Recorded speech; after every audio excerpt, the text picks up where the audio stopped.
Victor Wembanyama could be one of the greatest players that ever graced the game because he's a two-way player. He's absolute a monster defensively in every respect, and also offense is getting better and better. Let's take a look at how he and the Spurs really did a good job against the Thunder, and how Wembanyama kind of pretty much single-handedly turned this game around here. Right here, he's such a great defender here, and a couple different reasons why. Look at this. We're going one-on-one here with Chet. Chet's trying to buy him up here. Chet, they have something to prove here. Comes up here, tries to get up there, and Wembanyama blocks his stuff, and this is just what he does. He is such an extraordinary defender, but take a look at this.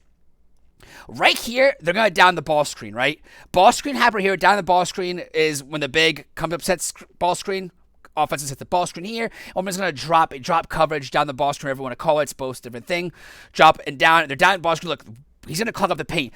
Victor Wembanyama single-handedly makes his team go from a bottom 10 defense to a top 5 defense just based on his elite rim presence. But also, it's not just his elite rim presence, though. Look how he's just clogging the paint, getting after it. But he is able to guard matchup problems like Chet. Chet has given some tweeners some issues here and there. But look how Wembanyama just takes this challenge. Of course, he has something to prove. These two guys aren't on the best terms here.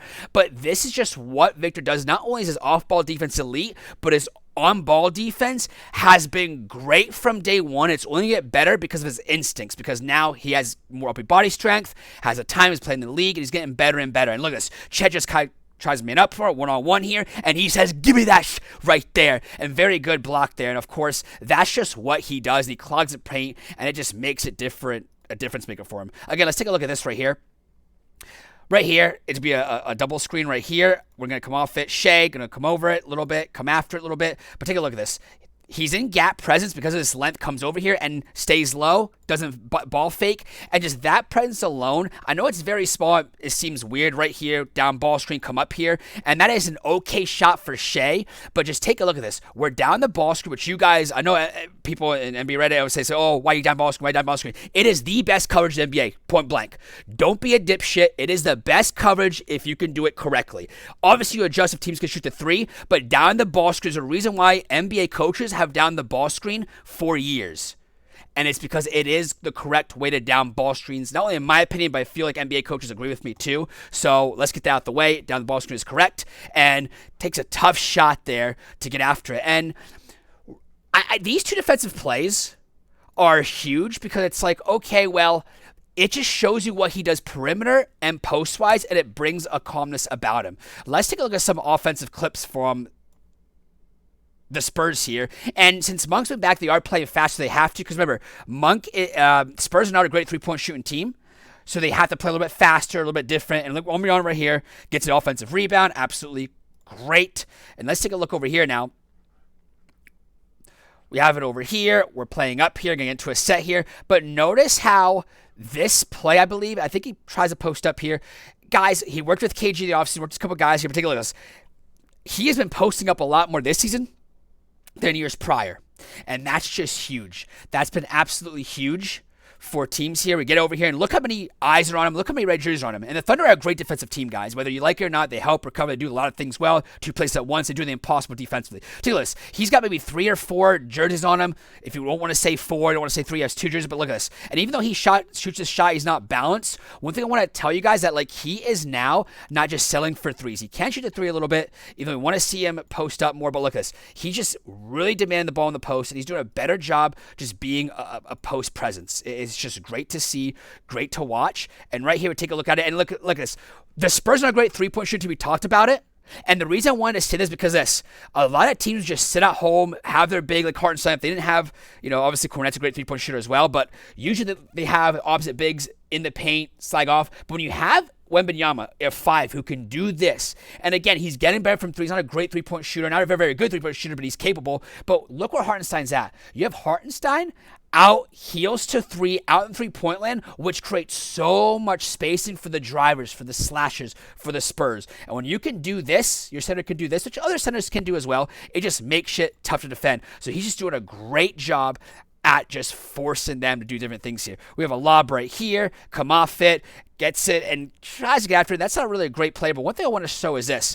you have your 5 come off a flare screen and different actions, which opens up your offense here. And that's really huge, and it's big for the Spurs. I want to see him get more into 3-man actions, 2-man actions here, but we'll see what happens. Look here, Spurs flying over here. Very good here. Look, driving, but he knows, okay, we have good help recover. A little bit over help, but it's okay. Stunt and recover here. Monk comes after. Very good. Nice. They're very, very active here. We're off to the races. Hopefully we're transitioning here.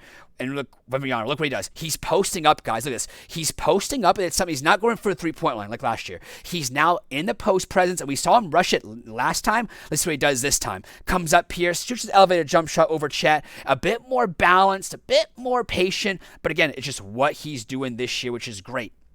Let's take a look at another possession here. Going to come off it.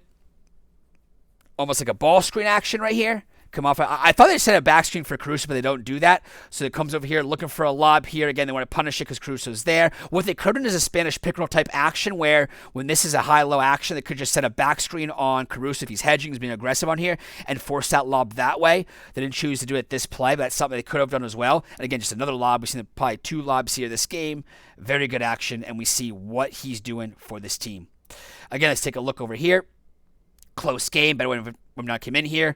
Offensive lob. And again, how many times have we seen this before? We probably see this a couple times a week. Spurs fans seen it 1 or twice a week here. Comes over it, comes after it. This is really poor. They should probably just sit on it more often. Check on to play off because they're not too worried about it. Even though Champagne's a great 3-point shooter, I think they could have had a different approach, Thunder, but they're usually good at this. But anyways, take a look at this. We see this happen a lot. I'm surprised the Thunder let this happen, to be honest with you. I think they could have done better defensively. But again, he just opens up a can of worms. But if you want to say, hey, we know that, what can happen here? It's a 1-point ball game, down by 1, guys. Look what happens here. Look what happens here. They're not making a play from a 3-point. And by the way, I wish the Spurs would do more split action, more 2-3-man concepts, right, that we've seen. But look what they're doing here. The Spurs are up here, right, coming after it. Caruso, they want this. He guards Jokic, guards a lot of people here. But look how he's not selling. He's in that KG Dirk type of area. It's tough to double in the middle of the court, right? We all know this. Look how he takes a shot here. And even though it's tough balance, offshoot, very good defense by Caruso, actually. Look how he's balanced here. Coming over here, loses the ball here. Caruso, great defensive play, but gets up here. Notice how he's balanced. We talked about this with Austin Reeves. We talked about this Cade Cunningham. Again, I'm going to show this one more time on show because he's balanced here. In the past, he'd be floating away, not really stilted. We talked about his upper body strength, his core strength. So now he's just coming up here, more arc on his shot, more balance on his shot, and it's just making great things happen for him. Up by one. Let's see what happens. The Spurs run here, come off it. Gets in here. Again, going to get to the ball to the top here. Tries to go for a steal here. Comes off it. Gets called for the foul here. And it gets a, actually, it's not, I don't think it's a foul. Does it get called for a foul? No, it's a missed 2-point shot here. But the reason being is this. Man, Cruz is a heck of a defender, right? But one thing I want to note is this.